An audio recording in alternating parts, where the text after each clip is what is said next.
make a move and the bunny gets it. I said, put the bunny back in the box. Why couldn't you put the bunny back in the box?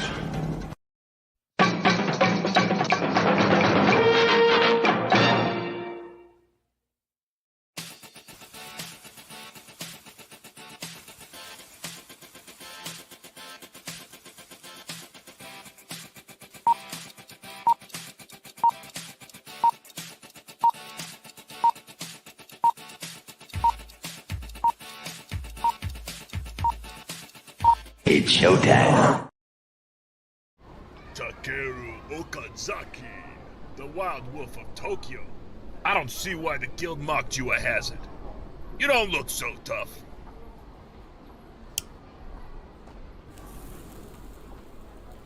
I don't have time for bounty hunters.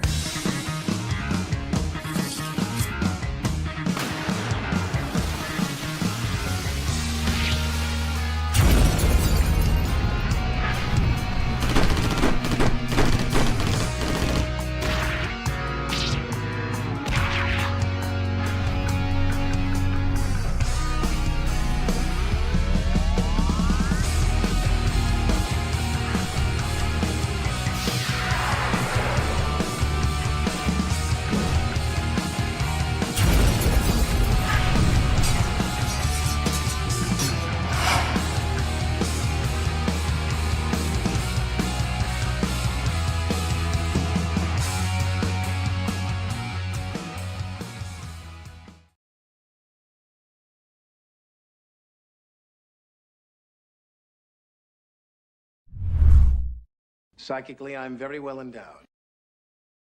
I wanna know what you're thinking. There are some things you can't hide. I wanna know what you're feeling. Tell me what's on your mind.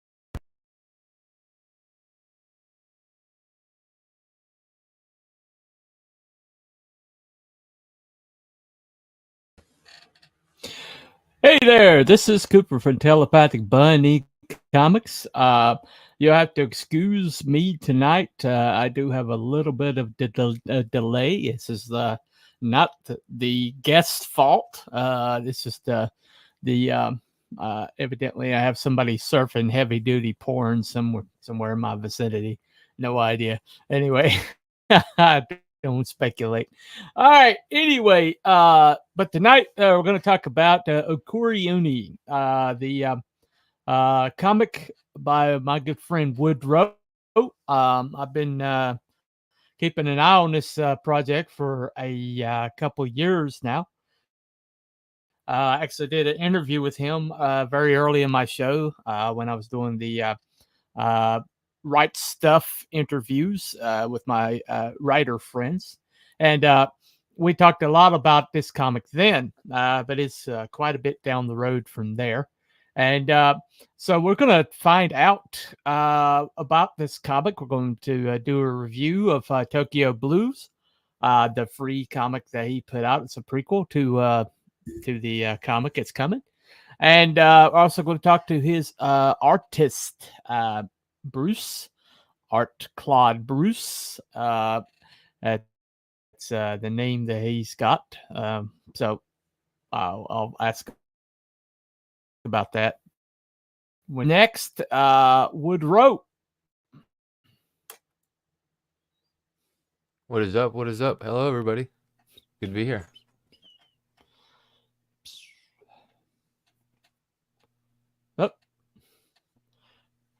Hey, Matt. What's up? Can you hear me? Like I said, there's a delay. It's on me. Okay. Yeah, I can hear you. I can hear you. Okay. Just a little, yeah, a little far behind, but we'll get there. We'll keep going. Anyway, let me bring your artist on, Mr. Bruce. Welcome to the show, Bruce. Hey, T Bunny, Woodrow, how you guys doing? Glad to be here. Thanks Doing for good, asking doing me. good. No problem. No problem. And welcome to the What's Next show, where we talk about what's coming. We already know what's here, what's current, and we know how much it sucks. And so this show is where we look to the future for some hope, maybe that things are going to eventually get better.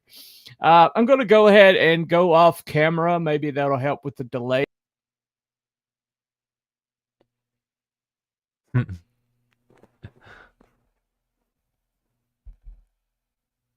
Oh, I think you're muted right now. Okay, I should hit stop. Yep. All right. Hold on. Okay, that's better. Technical That's better. difficulties. I hit the remove. Yeah, I hit the remove instead of the stop can. So that's on me. Anyway, hopefully that'll help with the delay a little bit. But so Mr. Woodrow, tell us about your comic. What's the premise? So the premise of it is Takeru Okazaki is a haunted warrior who flees his family's secret war, only to have the ripples of his absence turn into waves that threaten everything he loves. To find atonement, he must confront his past and the dark ritual that bound him to the spirit of an Okuri-Inu. It's inspired a little bit by Blade, how Blade has that, he's half vampire and he kind of has this vendetta against that half of himself. It's takes that inspiration along with the Jungian shadow self and then this Japanese yokai myth of the Okuri-Inu. They all kind of have an interesting blending that I've made with this character. There's a little bit of like Hulk sprinkled in there too, because this other personality is kind of influenced through the emotion of Takeru. So that's kind of where the character was born from and the story gets its root from.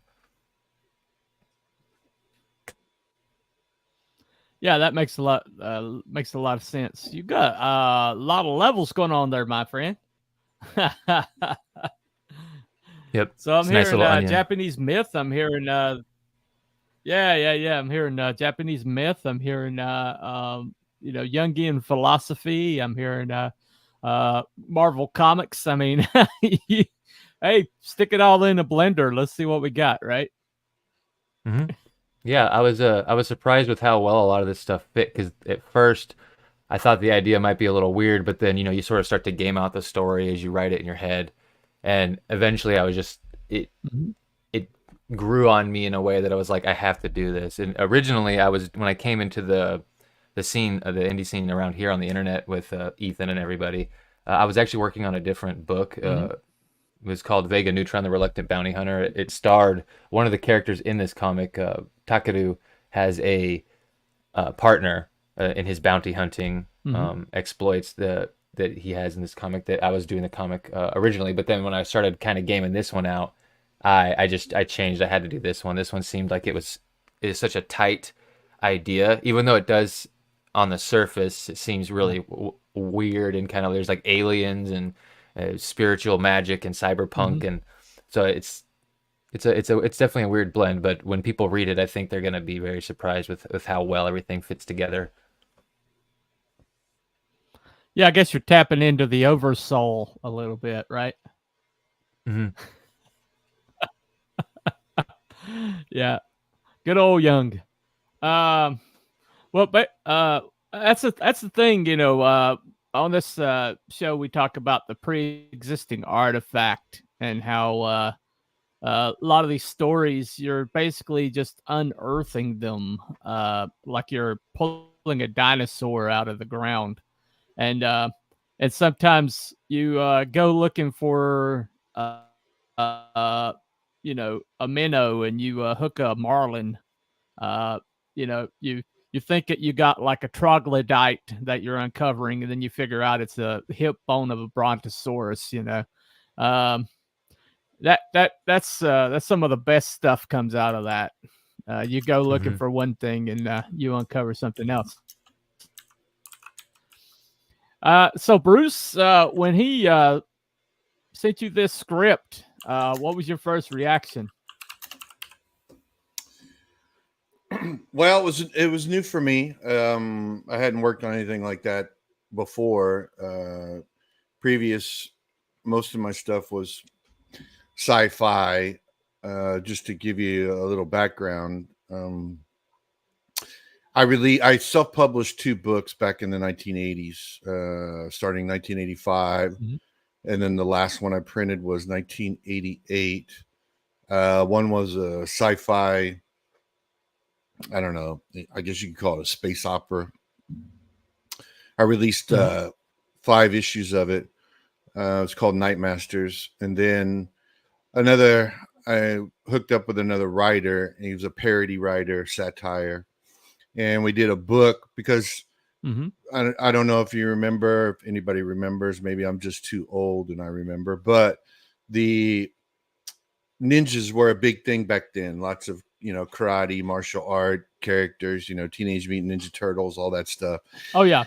Yeah. So we made right. We made a parody book called No Ninja Man, where he didn't use martial arts. He just used guns to fight martial artists. And so it was set in the modern day for that time. And that's pretty much all. I like to do fantasy art as well. So the whole Eastern type philosophy, storytelling stuff was very new to me. So, but it was fun. Had a lot of fun working on it, learning about new things, putting my spin on, on those types of traditional things. And, I think Woodrow came away with liking most of it. If he didn't, I think he would have fired me a long time ago. So, yeah. I lucked out. I got very lucky. Finding you. Yeah. Let me bring up some of the art Woodrow sent me right quick. Let me see at the stage. Yeah, some of it is some of the covers, but a good chunk of it is the interior for Wolf Within. Yeah, that looks like a. Yep. This is a piece by. Go ahead. No, I was just going to say that looks like a cropped piece of the splash for the Wolf Within. Yeah, and I think that's Canaan White, the other one, right? Am I right? Yeah, that one's the Canaan White and Bijo Lima cover. Yep. Yeah, really good piece of art there. Look, Canaan's a good artist. He does a lot of rendering really on it. Yeah. And his take on the wolf was pretty rad too. He's like a he does really a lot demonic with blacks. Yeah, it does look awesome. Look at that. Yeah, it looks like the shadow wolf. That's you see sometimes. That is really amazing. That's going to be one of the covers. So yeah, I'm launching, and I'm probably going to do it exclusively through FMC. On my comic, I really want to support Luke and everything he did with that venture. I really appreciate him doing that. So I would like to do the crowdfunding for the campaign exclusively there, and then I'll sell them at cons. Eventually, I'll get like a storefront when I have time to get that set up and money to fund it and everything. But I'm going to be selling them at cons in Arizona and possibly in other states. I want to travel to like possibly Baltimore and maybe Texas. I've got family in Texas too, and Bruce is out in Texas. So yeah, it'd be dope to be at a con together there. So I have plans to sell at cons as well. But this cover specifically is just for FMC, is for Fun My Comic. I'll have other comics or covers available at cons, but then anywhere I sell it, you'll be able to get Bruce's cover too, which he's working on right now. Well, FMC allows you to create a permanent storefront, so you won't have to set that up once you find. Yeah, that's what I'll be. Just go into a store. All right, this is the opening. So this is you're gonna have 3 books in this one book, Tokyo Blues, which is available right now. There's a link in the chat. It's free. You can read it right now. And Wolf Within, that's the main book. And Serpentine Sire, that's like looks like a kind of an Ashcan at the back. Is that correct? Mm-hmm. Yeah, it's like a little cherry on top, a little kind of teaser for more to come. Right. Who designed this? This is really cool. So one of the covers in here, you'll actually see this person's art. They did a cover for me as well. They're also on top of designing the logo and doing the extra cover, they are helping me with all of the like interior pages that aren't story related. So like the credit pages and stuff like that. And like I'll have little blurbs in the back of the book. I want to do a couple of the commissions I got and all of the covers that I will have for this volume available at different times will all be in the back of the FMC exclusive, and Tokyo Blues will be printed in there as well. So that'll be like the only way you can get Tokyo Blues in print is through that exclusive. That's cool. Yeah, I can tell this is a custom made font. This is somebody that just crafted this. I can always tell when it's like a pre-made because they have to stay within the box. So when you see a custom made font, usually there's protrusions. There's it goes outside of the template, that you have to keep to a template. But this is like really, really, really clever. I really like this design. Okay, this is the splash from earlier. This is kind of like, and that's a close up, I think, of the earlier one. Yeah, these were a long time ago because there was a title change, and it was back in the day. It was the Oni Within, and that was a reference to the way he looked. I was trying to reference that people see him as a monster, but on the inside, he might not be. And so the fact that he isn't really an Oni kind of got muddled up. So I changed it to Wolf because that has a deeper meaning and it's more clear and isn't confusing. So it just seemed like a better change, and it wasn't hard to do. But these were backgrounds that I actually sent out in an email, and I'm working on redoing some and getting another email sent out soon, actually, for more backgrounds with the right title and stuff. So, but yeah, this is Dan Dahl actually did this one, and I believe that is Mika's color on it. Yeah. Yeah, it looks like her. She does these flashes of like reflected light that I can always tell when it's her. This is a really cool one right here. Look at the detail on this one. Wow. That one is actually that arm Oliver really is Isabedra. cool. That's the artist who did the logos and interiors for me. Yeah. Real good artist. He snuck a lot of Easter eggs in that cover. Okay. Wow, that is one talented sucker right there. That is amazing. All right. Let me say cycle through here. Oh wow. This is like same guy, right? This is just that was the crop version image of this one, obviously. Yeah. And then he's got his brother up there in the screens, and there's so the many little things architecture. Right. Oh yeah. That's one thing I always look for. Is I look for does this person understand perspective, and this is just beautiful perspective work. It definitely thinks 3D. So that's a new logo with Wolf within. There you go. Mm-hmm. All right, this is a cool one. Yes, this one was Rob Willis and Matt Yackey. And I wanted to I liked the old school covers where it was So, just kind of like, who's the artist? Mm-hmm. Yeah, this one is Rob Willis. Mm-hmm. I liked the old covers where it's kind of got mostly white, and you'll have like Wolverine eviscerating somebody, and then you've got the dressing up at the top and the corner, the left cornering. So I kind of wanted something like that, and he did this amazing piece where he's just murdering people, and you get a good amount of this in the book too. So it turned out great. Yeah, Rob's musculature is very distinctive. On hindsight, this is the bigger of the cropped one earlier.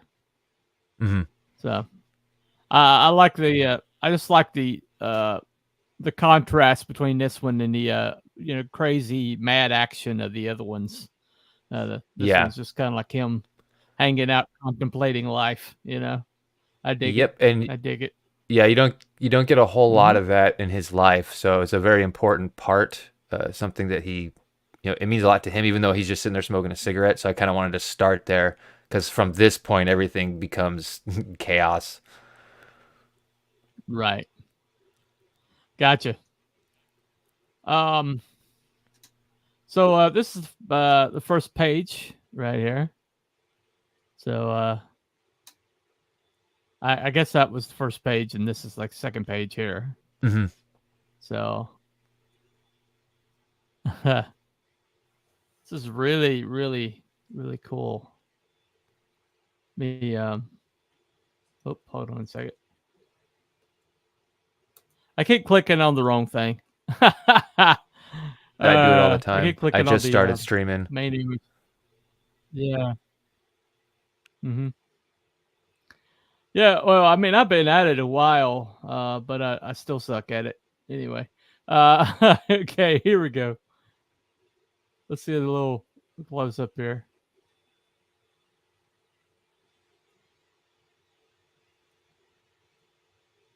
Yeah. Yeah, I can't wait to get this stuff lettered. It's a really distinctive action hero that you've got here. Mm-hmm. Oh yeah, definitely. Did the hard? Yeah, once you get something lettered, it really brings it to life. Mm-hmm.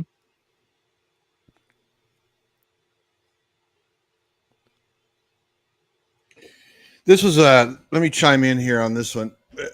When at first, when he talked to me first about doing the book, this is one of the pages that weren't included in the original script. I mean, I think it was for Woodrow, but not the script that I saw in order to do. And I think these are like pages that tell more of a backstory. So I really enjoyed doing these. I think there are 4, right? Yeah. Yeah. And I really enjoyed doing them because it was after working, 56 pages on an adult Okuri, this was like, or TAC. I mean, I'm sorry, it's a TAC. This was a lot different. This is it challenged me to draw them in a younger form. So, and then using the Tokyo Blues stuff that I think,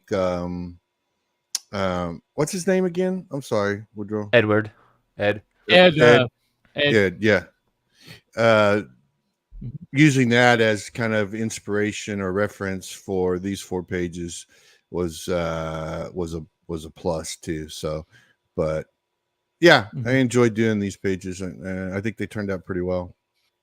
Yeah, it was these pages were in the script, but I had them at the back of the book, or the very end. And the reason is because when I first wrote the script, I had a dream sequence in there, and I was plugging in on these different moments from his past, because we start in the story, the Wolf Within, he's 37. So, he's got all this stuff in his life that's happened. And there's a part where I needed to inform the reader about what had happened, and all the stuff you actually see in Tokyo Blues.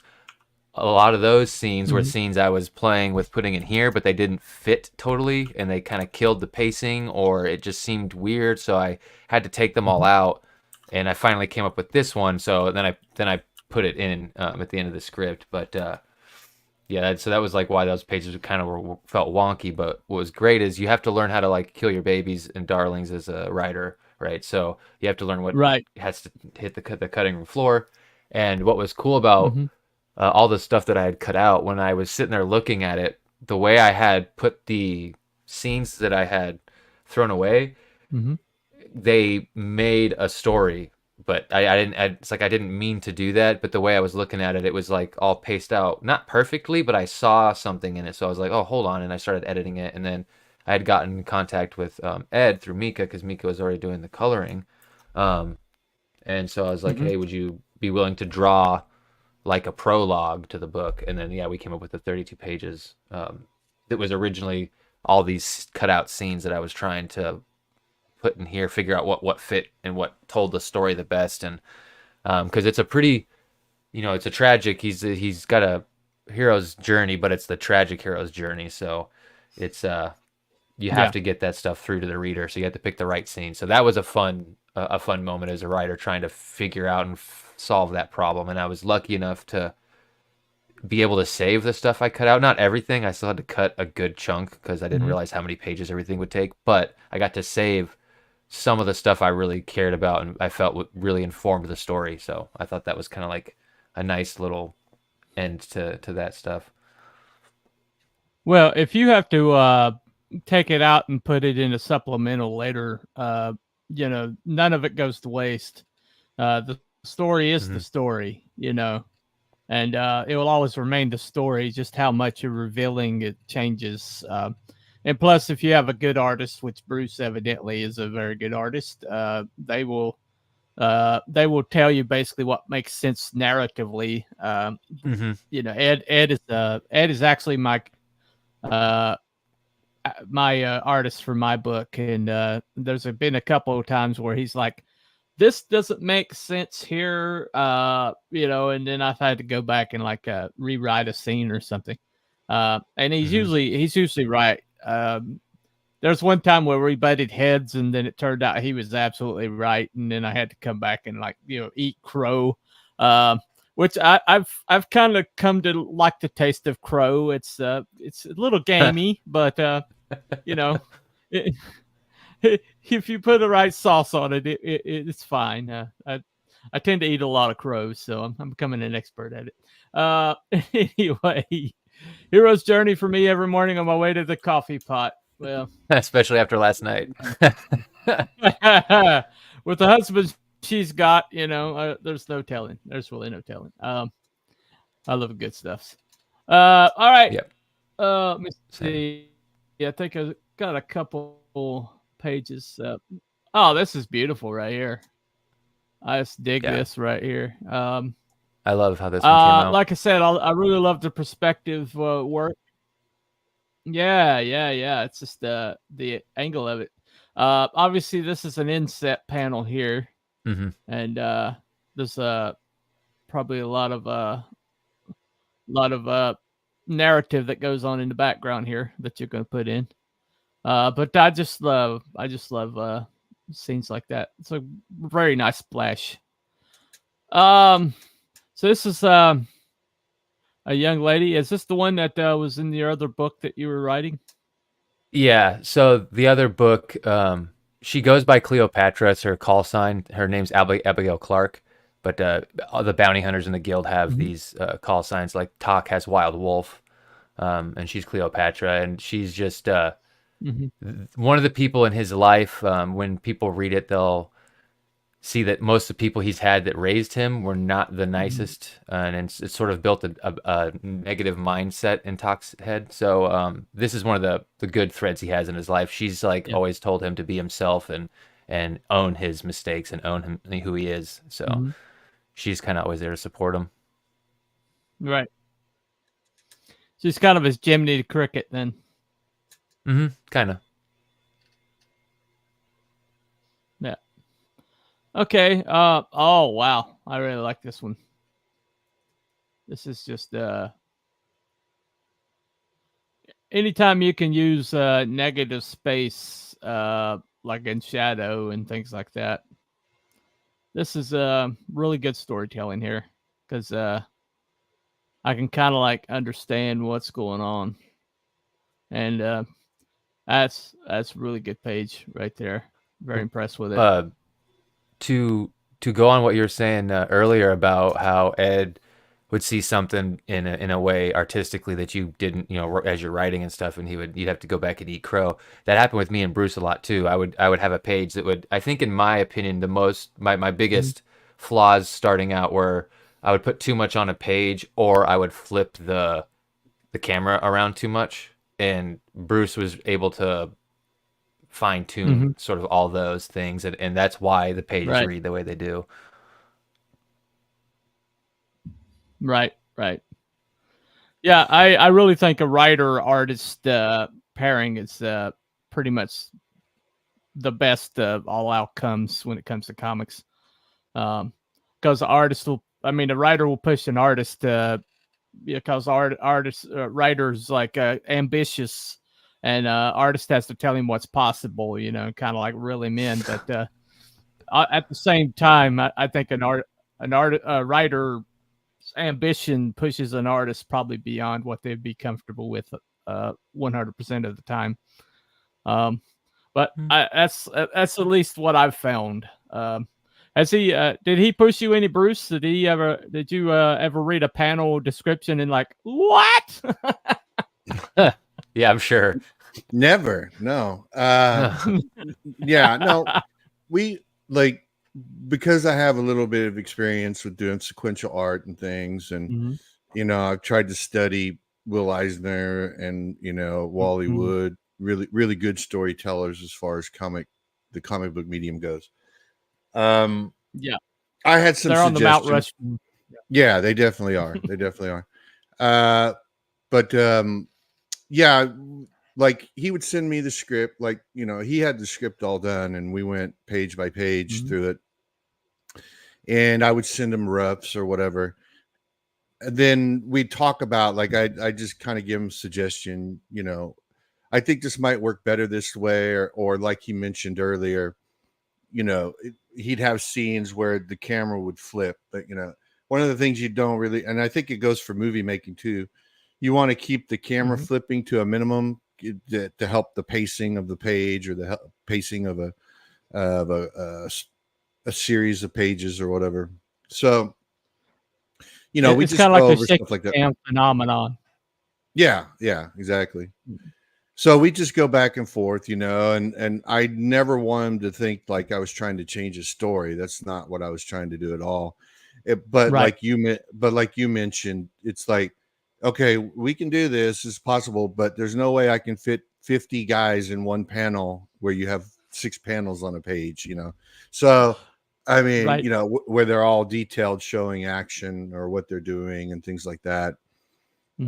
So, I mean, yeah. So, yeah, he definitely challenged me on some things, and but I think it worked out in the end. He learned some things, and I learned, something. I learned more about working with writers, because I've worked with a couple writers that I don't think I could. Not that they were horrible people or whatever, but they just had their idea of what making a comic was about, and it was all about very stringent rules. Here's my script, and you will draw it this way, and there's no deviation. And although some people can do that, some artists can do that, and some are very good at doing it, I'm not that way. It's hard for me to do that, just because I don't have the same vision they have, right? And they're not selling me, on their vision. And so I think getting to work with somebody that you can have that back and forth with is important in in completing a project and doing a good job on it. So definitely, definitely. You really can't replace that. collaboration. You definitely have a little bit of gore.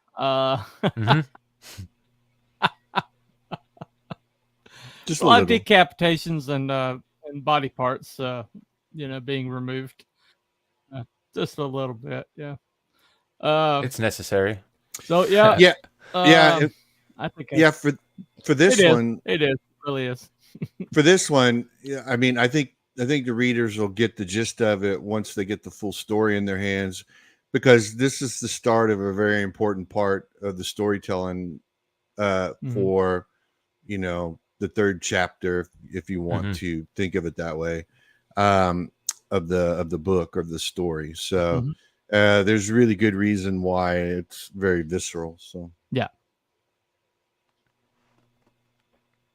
Yeah, Gotcha. It starts off with a nice creep. Looks like he just into all looks that. like he broke bad. You could say that, yeah. Sure. Yeah. Gotcha. Right. Yeah. Okay, that's the last page. Well, thanks for sharing those with us. That's you also have a free comic, Tokyo Blues. WF Patsy says he is 2 on a hero's journey. Yeah, there you go. Aren't we all? Yeah. I don't know. Sometimes he might be. He trolls me a little bit, so he might be on a villain's journey too. Just saying. But yeah, you always need that. You always need that in your chat. But the Tokyo Blues, that was Ed and Mika Barbusco. It's free in the chat. It's pinned. So anybody wants to look at it, go ahead. It's let me go ahead and give a review of it. I thought for a like an introductory comic, it did a very very good job. I mean, it was it started out kind of like straight biography, but then it just got more and more complicated as it went. I really enjoyed I enjoyed like the interactions. Basically you allowed Takuro to kind of like be revealed. He started out kind of like one note as a killing machine, just a attack dog. And then by the end of it, you kind of got a full scope of his humanity, or at least his attempt at humanity. And I thought you did a very good job basically setting the premise up for the book, which is what you first stories when you're introducing a world are always like balancing acts. And you landed on your feet on that one. Thank you. I was kind of worried about it because, like you said, the beginning's a little. It's like a biography a little. I was worried that might throw people off, but I think that it does. It has a nice little hook in there that gets people going. So yeah, I'm glad you liked it. Yeah. Let me go ahead and give my a carrot out of 6 carrots. I'm going to give this one. Oh yeah. I think it was 5, right? Yep, 5 out of 6. Yeah, 5 carrots. Yeah. Nice. For what I do is I evaluate something for what it's supposed to be, what its purpose is. Did it fulfill the purpose? And to introduce the world and a character, your main character, and kind of like the environment that he's in, it did its job, like definitely at a high end. So that was definitely 5 carrots for me. Thank you. But once again, you won't be able to get that. You have to get the physical copy of that. You're going to have to back the campaign, but the digital is available.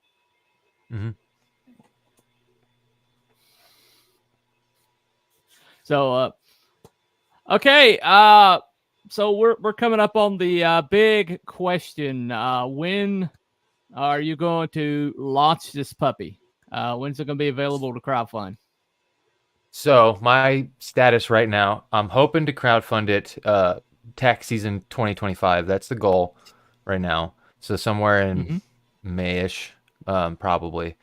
But right now, I'm saving up money for the lettering. I want to go through Eric Weathers, but with the way the economy is going, I might have to change that plan. I don't want to, but it might just have to be a reality of the situation. So, yeah, it'll be lettered soon by probably the end of next month, or it'll start, starting to be lettered by the end of next month, no matter what I have to decide. And then I also, I went to my comic printers HQ. They have their headquarters is the old Coffin headquarters building. So it was pretty cool. It's by my old house in Mesa.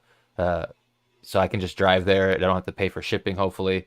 I'm pretty sure that's the way it works. And then they talked to me about like what paper I should get, like all the things I was kind of worried about, because people say what they use and you get it and you feel it, but then you feel paper that's supposed to be the same from other printers and it's not the same quality exactly, or maybe the ink is different or something. So I took a Monster MD and then Six Gun Gorilla down there actually, and I had them sort of look through those are really good. Yeah, and we kind of leaned more towards the Six Gun Gorilla feel. If I remember, it was like 70-pound uncoated interior paper and then either 80-pound uncoated cover, or there was another type of paper that was a little different. It was like it had a name I can't remember, 10 something. But and then they also talked to me and showed me how to use their pre-press. So they have this thing on their site where you can kind of see all your margins and bleed and everything. And it also shows you like the DPI, if you're working in CMYK to change it, or and all that stuff. So it's pretty dope. So that's actually helped alleviate a lot of stress for me on that end, because I've never really printed anything in terms of a book like this before. So I'm sure everyone who does it that's a big anxiety mountain for them. So going and talking to the people was an incredible boon. And just their website itself is an incredible boon. So Ready Comics is who I'm talking about, if I didn't already say. Oh, okay. Well, that's cool. Let me go ahead and let me play this trailer. This is Pedro Ang. He's a really great animator that pretty much he's around if you need some animation. But this is probably one of the better ones I've seen him do. But he is definitely really great at what he does. Let me go ahead and play this. Takeru Okazaki, the Wild Wolf of Tokyo. I don't see why the guild mocked you a hazard. You don't look so tough.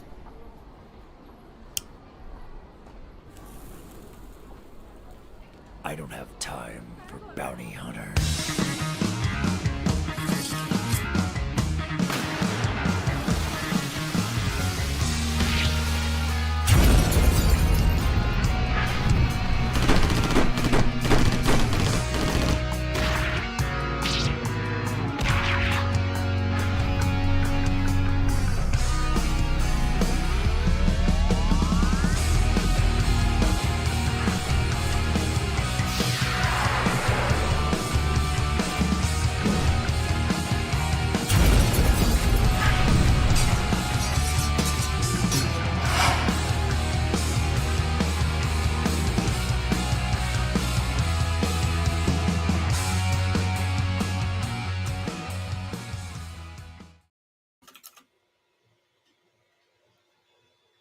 Oh yeah. Whoop. Yeah, that's awesome. That's really awesome. So yeah, so that's gonna it's gonna be out next year. Fund My Comic, which is the only true choice in my opinion, but I'm a little biased. So yeah, so this is definitely a comic to watch. Definitely a coming attraction. which is why I wanted to do this today. And so what I want to do is I've been featuring like creators whose work is already out, that I whose work I enjoy and I can kind of give a assessment of. But I'm going to start doing this next couple weeks. I'm going to start featuring people who are still in production but have enough of it that we can like really feature what they're doing, what's coming. You're the first on that one. Next week is probably going to be Frost Comics, a good friend of mine.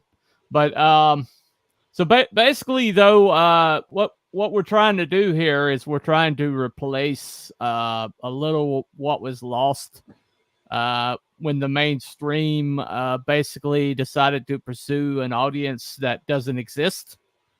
And eschew an audience that had been loyal up to that point, which is pretty much madness.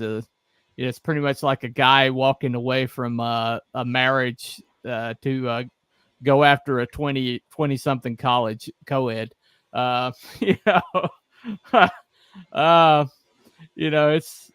It's pretty much insanity, but basically what we're trying to do is we're trying to replace that. And this book looks like anything quality wise that I would find in the mainstream. And it has definitely a mainstream appeal, mainstream feel to it. Plus, are you planning on like maybe doing a manga version of this down the road? Like a small collected. Is that like you're talking about the size? What size? I've thought of sequential. They do reverse sequential. I mean,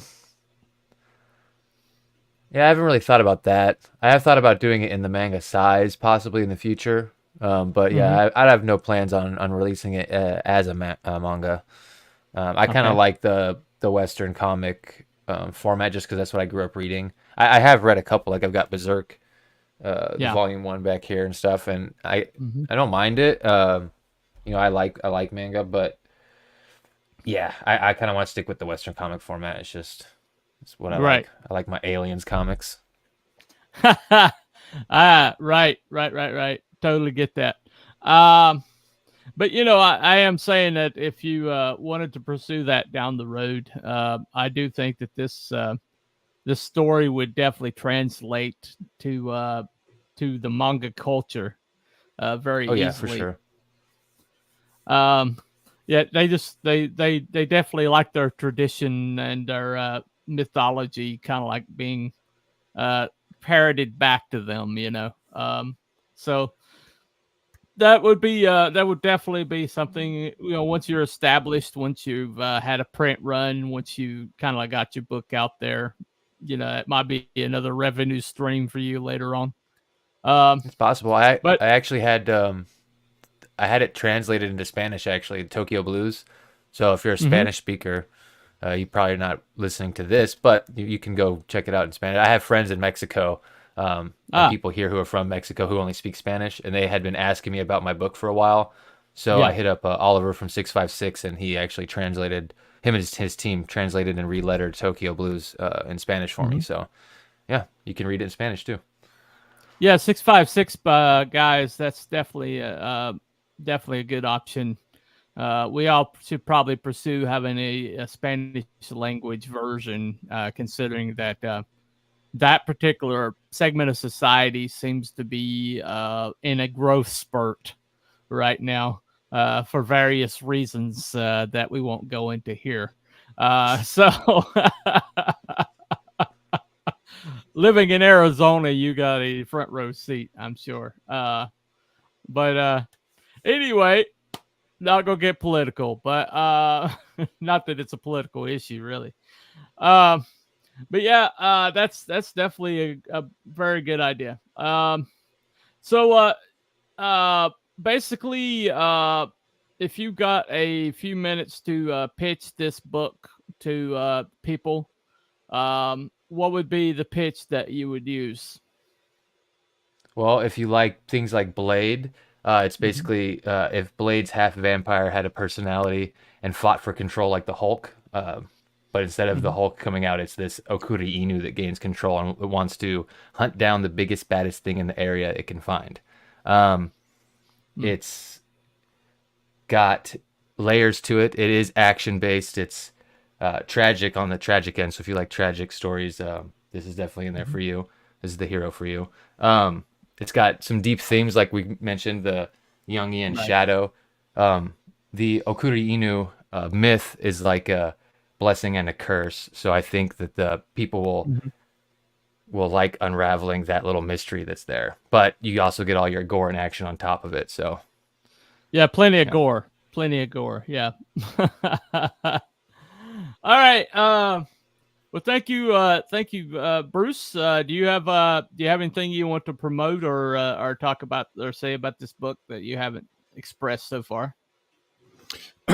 Well, not that I haven't expressed so far, but yeah, I would just encourage people who are looking for a good book in the indie sphere to go support Woodrow when this finally hits, because in my opinion, I think he's done it the right way. He's sacrificed and put a lot of his time and effort and sweat into this, and money. Yeah.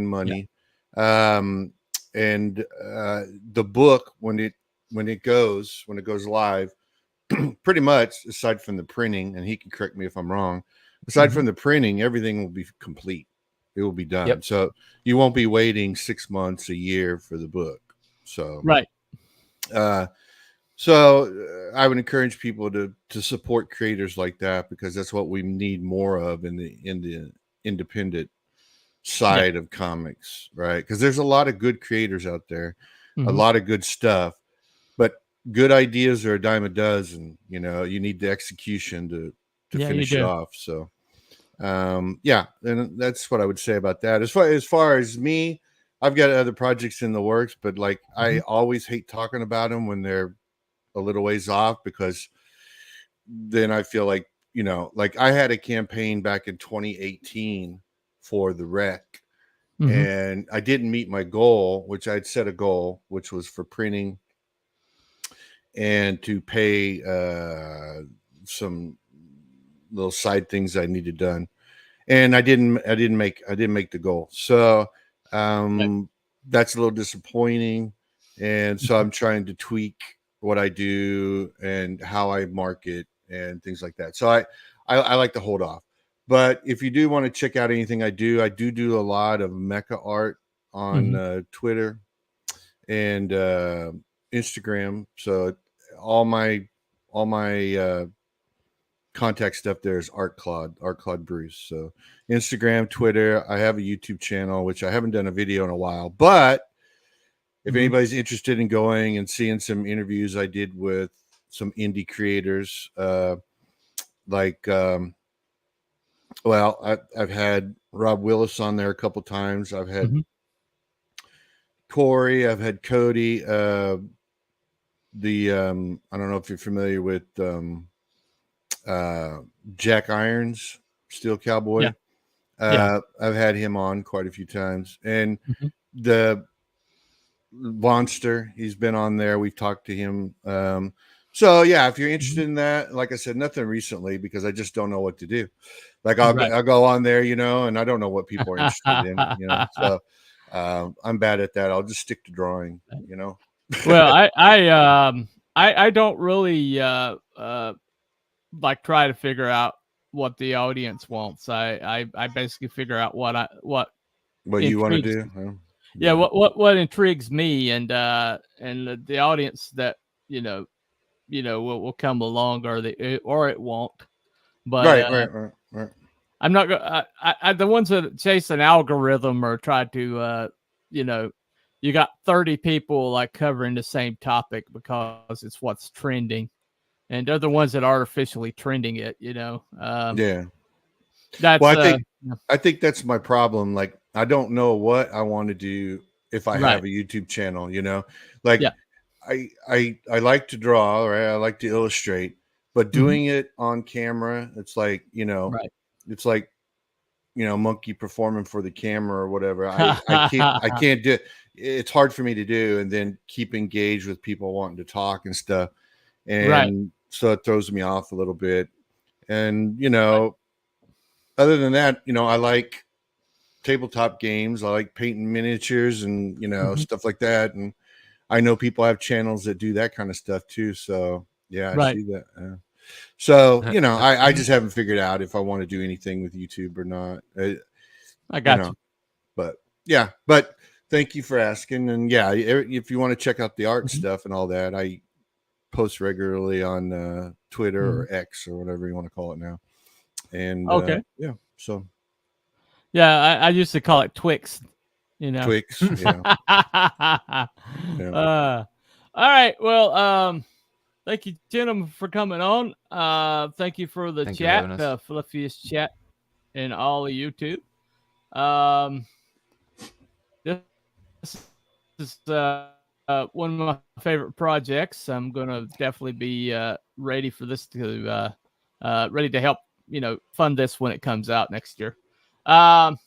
But anyway, that's been good for Telepathic Bunny Comics.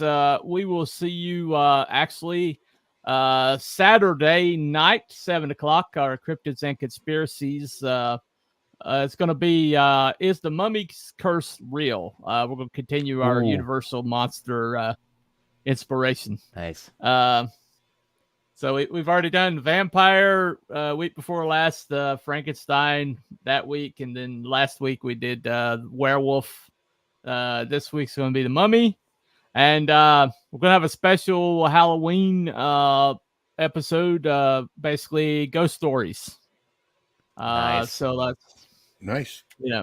So basically that's what's going on with Cryptids and Conspiracies. But anyway, thank you, gentlemen, for coming. Thank you, the Fluffiest Chat and all of YouTube, and we will see you guys next time. Follow the White Rabbit. Bye, everybody. Bye. There it is.